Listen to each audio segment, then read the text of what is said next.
I've written extensively about all the content that they keep making, showing, producing, so it's good to get a first-person perspective. We are the last panel, so we are cognizant of that. We'll try and keep it active so that everybody has some fun. Let me begin with you, Sonal. Mic, please. Yeah. First, let us know, we all know who you are, but give us a bit of an introduction on your journey so far. I started my career with advertising and then moved on to become a marketer with McDonald's. I continue to believe that was where I shaped up my marketing thinking. It's a great school. If you're not going out of the country and studying in Kellogg's or Chicago University, then probably this is one place you can go and clear up your fundamentals. So McDonald's it was for a bunch of years. And then streaming as a career started in 2017 with Amazon Prime Video. I briefly worked even with Mini TV, which is now Amazon MX player with the latest acquisition. And I now lead marketing for Amazon Prime Video. And we're so thankful for what you do at Amazon Prime Video. I mean, it's a huge team, of course. Right. So much of our regional content came to the notice of everyone. It's different for people like me. I've been a content bug since I was a child. But you know, for most people, we know of regional cinema. Now we can find so much of it on Amazon Prime Video. It began, I think, just around the lockdowns. It just started to get noticed a lot more. Some of your original shows are so reflective of Indian storytelling and are probably what we call binge-worthy. I'm going to come back to find out what the thinking behind that is, sure. How you came to that. But it's a good opportunity to actually introduce Aloke. He's come from Kolkata. It's Hoichoi's, you are the Chief Technology Officer, right? So tell us a bit about creating a whole universe around Bengali content, because I will say this, not many people know that Bengali is one of the most widely spoken languages in the world. Sixth probably. Yeah, in terms of population. So your audiences are far beyond India's and Bangladesh's borders. So give us an introduction on what Hoichoi was thinking of when it started and where are you at with it?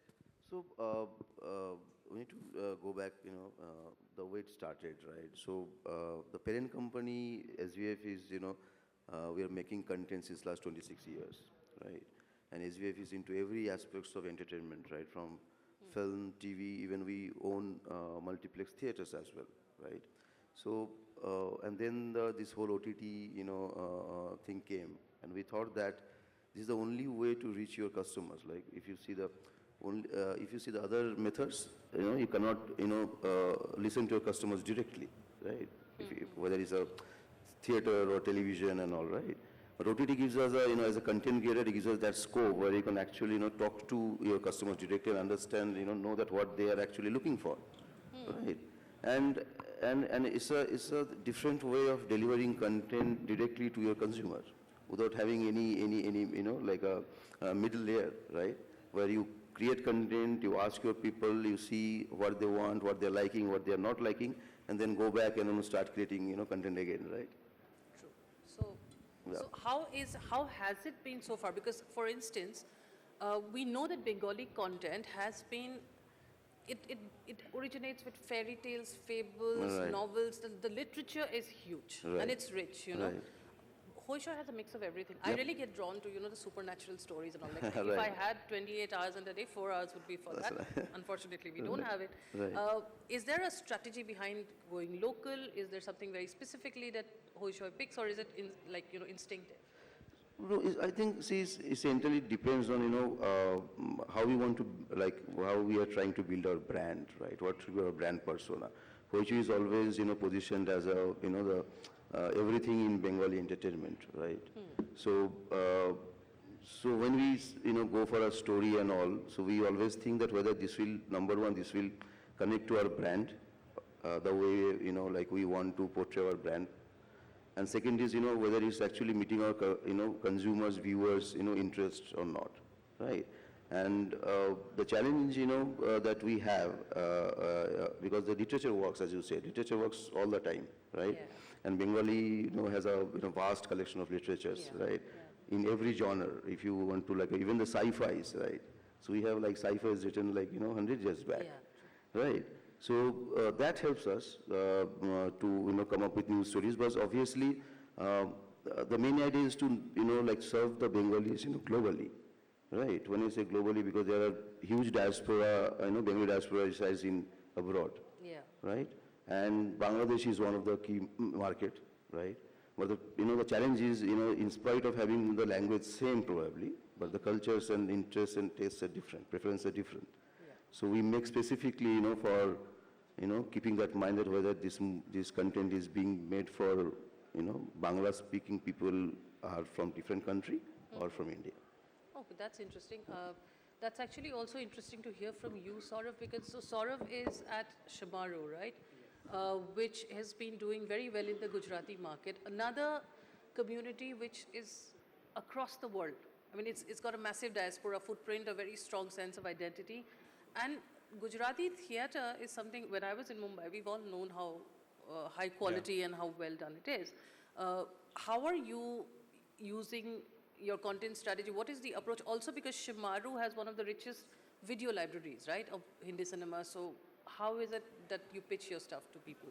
So, at some point of time, I will like to draw a difference, like there is a difference between how Gujaratis consume content versus, for example, Bengal consumes content. And we all know South India has a localization barrier because of language is there. Any which way is a full frontier out there. But unlike other parts of India, Gujaratis are other language states of India, Gujaratis were consuming most of their content on television in Hindi only. And this makes it challenging for anybody who is trying to create a market of consumption out there, because your talent comes from what is the established industry. For example, in Bengal, we all know TV is so well established, and at some point of time, 90-95% of the content asks were being done for television alone. Yeah. Yes, so that is one base of talent which is available, storytelling which is available. The other one being literature, as he pointed out. So, for example, Bengali has a very, very rich tradition. Marathi also, for example. It is there in Gujarat also, but all of us would rank Bengal at certain rank and others at... So, for us, in innate sense, we try to understand as a marketer that Gujaratis, as every other community, celebrate all aspects of their culture. Yes.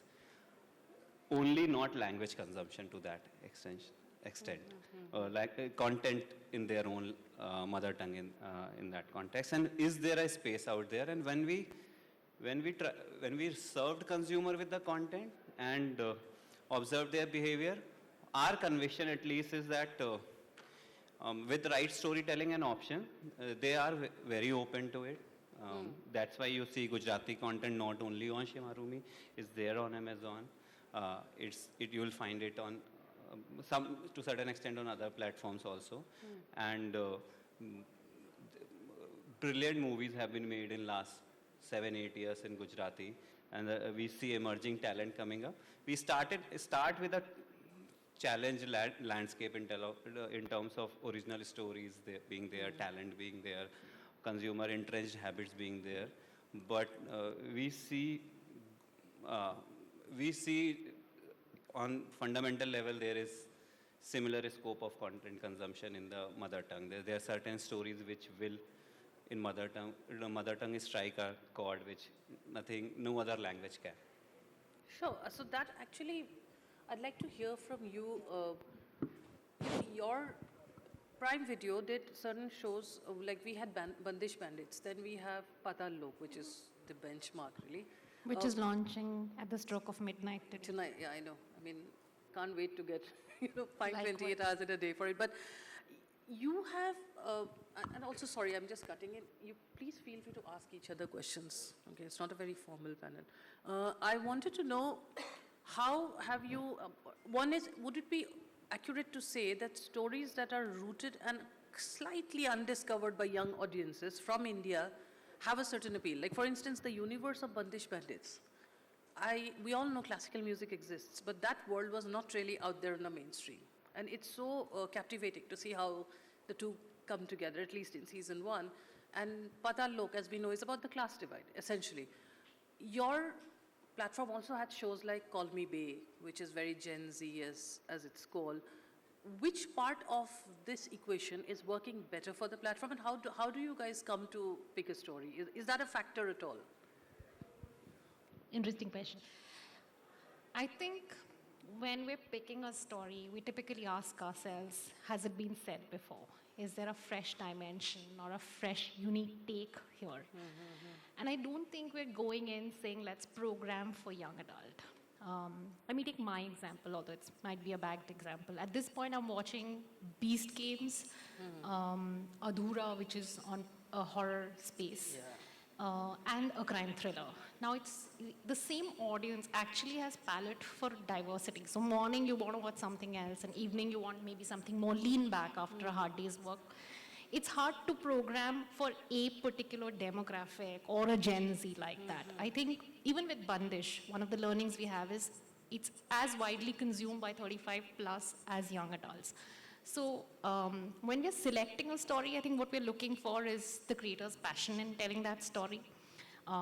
If in a closed room they're sharing a story with 5, 7 of us without the background score, the music, the actors, and you still get goosebumps, or the creator has a lot of passion for it, that's what we're really looking at when greenlighting something. But essentially, we're not programming saying this demographic, this gender, because palette is fairly universal in that sense. Crime thriller watchers do look for rom-coms on Friday nights. I mean, maybe it's also because this across the world is still evolving. It's not really clear. There are so many generations that are overlapping today in terms of what they can spend. Also, I would want to know, when I was a full-time film journalist, I used to remember marketing was a very big part of selling an entertainment product on any format. Marketing has become a very different ballgame today, right? Because you can no longer create stories. I mean, with social media, a lot of stuff is already out there about a show, this and that. How do you hit the sweet spot on that?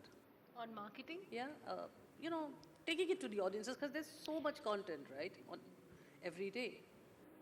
I'll give you the Amazon mantra of it, at least the one that my team is operating with right now. We're in the entertainment business. If the campaign is not entertaining, it's not a great campaign.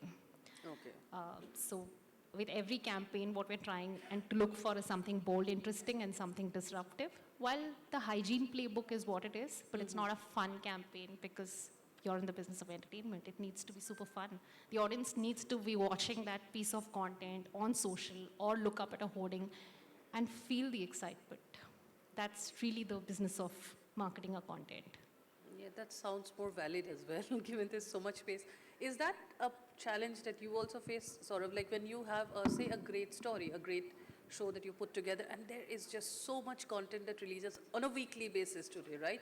How to make it stand out? Is there how to say to the people that there's a differentiating factor, or just how, hey, come and watch our show? So, there are two types of content largely. We'll have licensed and then originals, yes. A licensed content sometimes because in that market, our licensed content are blockbuster movies or hit movies by benchmarks of the market. So they will have a pre-marketing value added to it, which for a lot of other platforms in Hindi and other languages will become a library content or a sort of content. For us, it still has that. The industry itself is not so mature to market it at the level of release that we need to come in there and do that. So we do that. And in terms of original content, see, there are always limitation of resources. Yes, so we see which content resonates better with what kind of authenticity you want to occupy. You want to occupy as a brand. So, for example, there is one Gujarati national and one of the best Indian movies made in last few years, Hilaro, which was not with Shimarumi. We had 3 out of 5. This was one which we wanted, which we'll be proud of having, which was not there. It was with MX. So it came to Shimaru this year, and though we had a lineup of 13 titles, which is like every week we were launching our titles and we had to create interesting campaigns around that or noteworthy campaigns around that. We said that as what we are as a brand, we will celebrate Hilaro finding the right place, right home, basically. And we created a campaign around things, around that, celebrating its arrival along with the creator and the cast. And so you have to make those choices, and those choices which consistently like resonate with kind of brand you are. So that helps us like over a period of time having that consistency, also having right mind space. So consistency, you're saying, in the long term pays off in building an audience. Yeah, if which you're is, true to Yeah. whom you are as a brand, Yeah. consumers will at least know, that will build up over a period of time, like it will for a personality, any personality.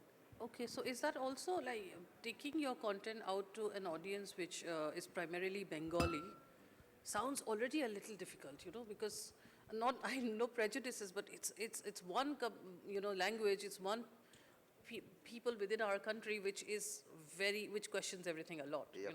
and I'm I very must much agree, influenced by them, Yeah. so I stand by them. Right. How do you make your content stand out? How do you make it, if there is one show or one film that you think will work wonders or is relevant, is there a special push that you give? Has it worked for you guys? So there's one thing, right? I'll agree with you on that. It has to go with your brand, positioning, right? That when people see your brand and what they expect, and the stories and everything should be, related to that. In our case, most of our contents are, we produce them, so it's like our own productions, right? So all the originals web series are being produced by us. True. Movies are being produced by us, so that gives us a certain advantage of how we want to do that, Yeah, right? yeah. And one thing we do, like we declare the slate in the beginning of the year, right? So the people know that what is coming in next, 12 months, right? And the marketing team and, performance marketing team, build their strategy around that this is the slate is already been declared.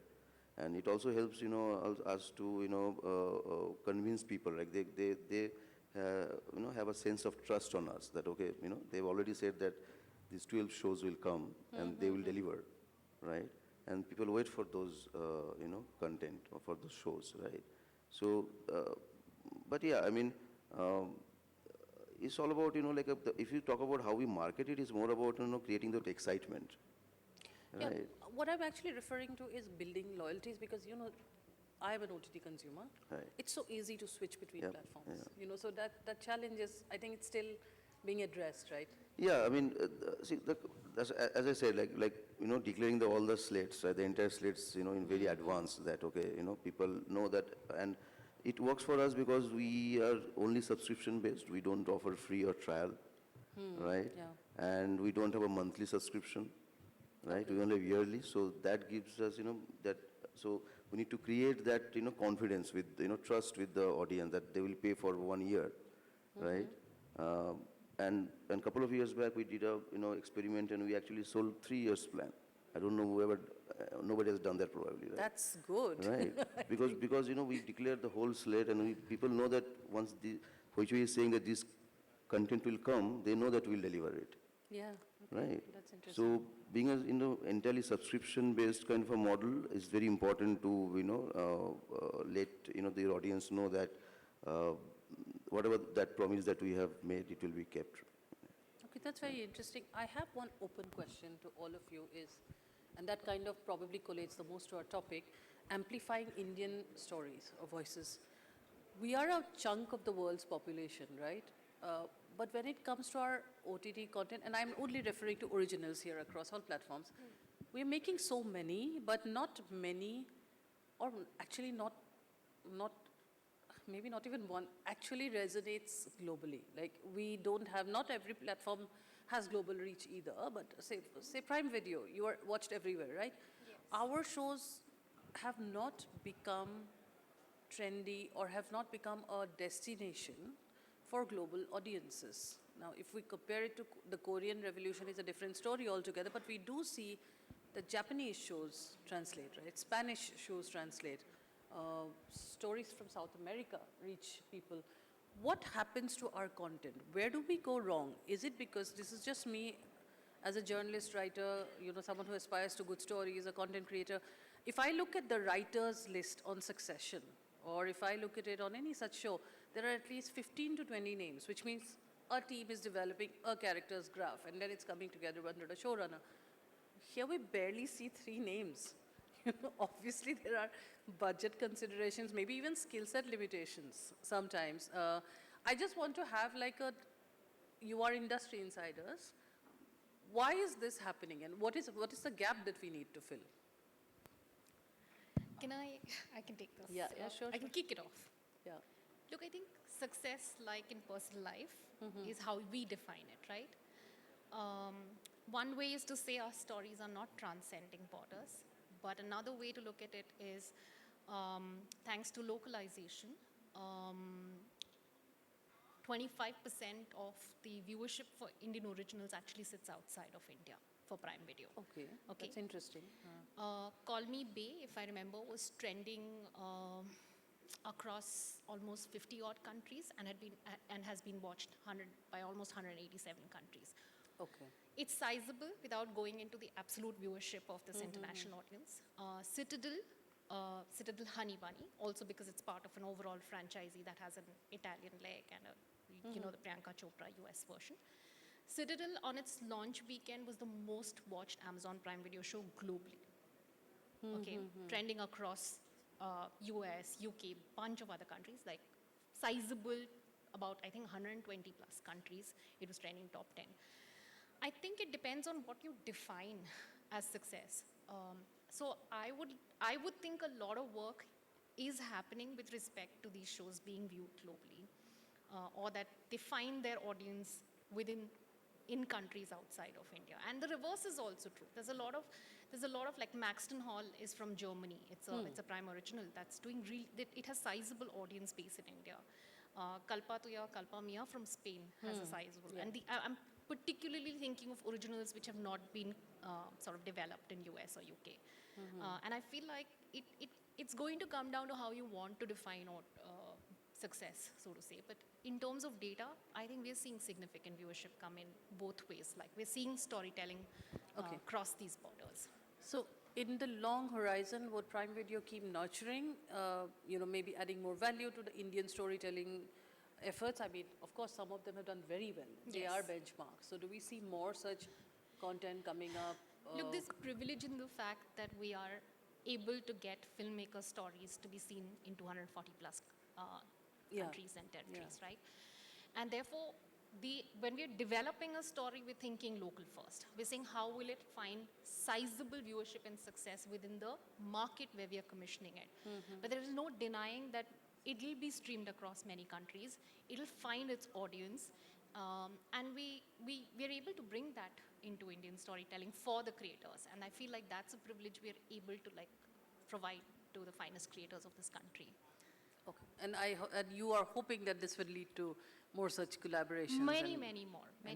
Okay. And we're just at the beginning of this journey right now. 8 years is nothing in the history of a category. So that is we're true. just getting started, I would say, and we have many milestones, many important things to do in this category going forward. Okay, so if I were to, I don't think it's fair to ask every platform that, are you necessarily looking to get a global audience or make a global mark, but is that under conversation somewhere? Like, do we want one of our films or shows to maybe go to the Golden Globes someday, or at least go to the Independent Spirit Awards, or, Yeah, I mean, I'm not the best guy to answer this. I mean, but still, the content will be made for the primary market always, right? There's no denying of that. And as you said, right, that people will find it and they will watch it, right? Even if you're not, targeting them, right? If this content is good. Only because we are comparing certain specific cases that, like Korean or other language and Spanish language and comparing them, that whether we are watching it a certain way, but probably they are not. Only then this, this ratio looks little bit of, odd. But I think people watch. If the content is good, people watch it. no, that's not, sorry, if that's what it came across as, that's not what I meant. Okay, what I would like to say is, without aspiring to a global award, I don't think we all need global validation. Do we want to say an excellent story? Because, obviously when we set up a platform, when OTT itself in India is very new, it's not exactly an old industry, do we aspire to one such story? Because it is I mean, it's not a secret that India's best stories originated in its regional industries, whether it was Bengali, whether it was Malayalam, whether it was, Marathi, whether it was Gujarati, even my home state, Assam.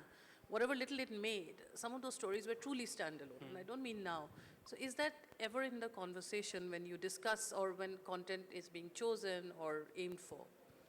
Yeah, I mean, we do that because even for our case, like even within the Bengali language, right? If you see the target groups, right, like probably second generation, Bangladeshis residing in US, Yeah. right? So targeting them or, making content for them or, make them see my content, watch my content. That is, as good as, like you're creating something which might, attract international, audiences, right? Because for them, because there the language is also one barrier, right? Probably they don't speak Bengali, right? Yeah. And then the way we see it, when we make a content, we always try to put a local flavor on that. I think, as an audience, I can say that, if we can, we can preserve that local flavor, but still, add some, international appeal, probably help us to do that. Absolutely. I think that a lot of the value that we see, good stories can travel anywhere. But if we're talking about content traveling as it is, because we are drawing parallels to Korean content, Spanish content, Turkish, for example. Yeah. Yes. So the thing to note is Turkish is a very big exporter of content, but even their content, their stories are being recreated in the same region for being told to audience. So amount of localization, like localization adds a lot of value because it adds a lot of nuances and relatability for consumers. Like Gujarati movie Vash was remade as Shaitan, for example. Yeah, Yes? yeah. So when we talk about international, like, there can be two ways of looking at it. One is that we are ourselves the globe because we are such a high proportion of globe, and when we are like, why to pander to that, yes, and why to program for that, because you have to be true to programming for your consumer. That is one way. But second thing, and I'm speaking broadly from, I was earlier in FMCG, and you look the brands also how they travel. Indian culture has traveled with Indians, yes, and that is Indian brands have also traveled likewise largely. And you can't just export one aspect of your culture alone. True. So, so other languages, content which you see being exported has found, like Korean, lot of aspects of Korean culture have, if you look at Southeast Asia 10 years back, they have gone there. So they have defined the code. So when they see the content, they can decode it. And they can relate with it. Now, if you only export one aspect, which aspect of, like Indian food, we may want to think, but Indian food has not become trendy food, trend in anywhere other than UK probably, yes? So, if our fashion, the nuances of our culture, so if those are not present and not understood, how do you decode when our content goes there? Like an audience, we expect audience there to be able to relate, to find resonance or find it interesting or enriching, becomes very difficult. So one aspect of culture alone cannot define, cannot alone enable export of itself. You have to, the full culture has to find resonance over a period of time, which Korean has done. Turkish has done because of cultural similarities. Spanish, you know how. So they had, everybody had anchorage. And if we find that anchorage over a period of time, probably we will. No, I mean, that's a very interesting point because it's like a whole package that goes from Korea and, South Korea and especially even Japan for that matter. Question we used to grapple with in consumer business, like CPG business a lot. How do you make it, yeah. This is also a way, probably a perspective. Yeah, okay, great. We are almost out of time. Does anyone want to ask anything? I seriously doubt the last session. Sorry, there is someone, yeah, please. I think we can hear you anyway, no? Yeah. So my question is related to the content which is getting produced on OTT platforms. So particularly if not on Amazon Prime, but there are multiple channels. Okay, there are multiple platforms who are creating content which is, I would say, which is the culture that they are promoting, which is there in India, the things that they are promoting in India that's happening, like the criminal things, the the corruption, the corrupt police officers, and all those things which are there.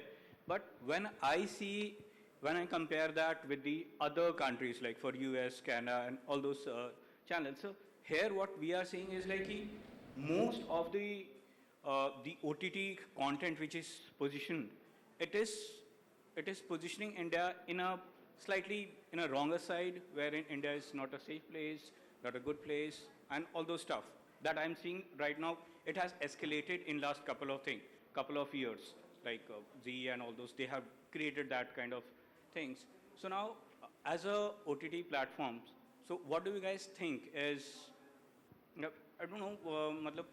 Is that a bad way, good way? How OTT should take responsibility, or it should, because what I'm seeing right now, they are just whatever is getting the views, whatever is getting the viewership, they are just producing that. They are not taking any social responsibility and all those stuff. So what do you have to say on that part? I think he wants you to take the question. I don't know who he wants to take the question, but I can give it a start. Look, filmmaking and storytelling for decades takes its inspiration from real life. And I don't think any streaming platform, and I speak on behalf of the category at this point, operates in a silo. We're extremely sensitive to cultural, regulatory environment, and we are extremely sensitive to what's happening in the society. Again, streaming companies don't work in silos, they're working with some of the finest creators of this country. You have to admit that we have the nationalism and the at heart to not be like greenlighting stories and portraying India in a bad light.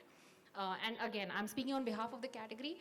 I don't think we're making stories only on crime, or we're making certain groups or bodies look. I think almost all storytelling has its own fair share of balance inbuilt into it. Just like reflective of any character, any human being, there are shades of gray, there are shades of white and black in each of us. And that's exactly what you see in cinema. We've been doing this for decades. Streaming may be new to this country, but films is not new to this country. So I will disagree on the fact that we're trying to make India look bad. And technically, we're all Indians who have stayed back in India to work for this country. So we're extremely cognizant and feel very, very responsible about how we show up for our customers. Yeah, and there is one point that we must not forget. OTT is a matter of choice. You click on it or you don't. Like if somebody is not happy with what they see or might not think it's suitable for a certain age group, or then you don't watch it. I mean, it's very simple, I think. Crime is a big genre internationally. Yes, Yeah. very big genre for last few years and emerging. If you watch American shows, see, storytelling, we have to give space for creative expression and pushing the envelope. Otherwise, it won't be interesting for anyone. There was a consumer, like person sitting next to me today in flight who was Gujarati consumer, spoke about Shemarumi and all, and he said, he spoke about couple of recent movies which are in a space which probably are in somewhat manner much more family friendly, watch together and all. More heartwarming space. And then he said, I'm eagerly awaiting Aloke season to come. So the consumer has appetite for diverse this thing. Consumers are mature, should go by maturity ratings. A lot of American show you see, America is not as crime-ridden as they show or dangerous. Even European, a lot of European countries are much safer than what we see in brilliant European crime dramas and all. Because they pick a story and they have to remain true to that story. They can't cover, like story has its own canvas. So we should see it in that perspective. There will be diversity of storytelling. Crime is a big genre here. Next, other genres will emerge. And consumers always need that variety and diversity of storytelling. Thank you. Any other questions? Oh, yes. Is there anybody asking anything? Look like it. think there is nobody else. Okay. We can. I think we can wrap up.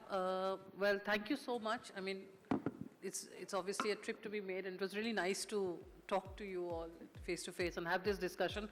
I hope there's been some perspective on how OTT in India is functioning or growing and where it's headed. Thank you for listening to us, to all of us. Thank you so much.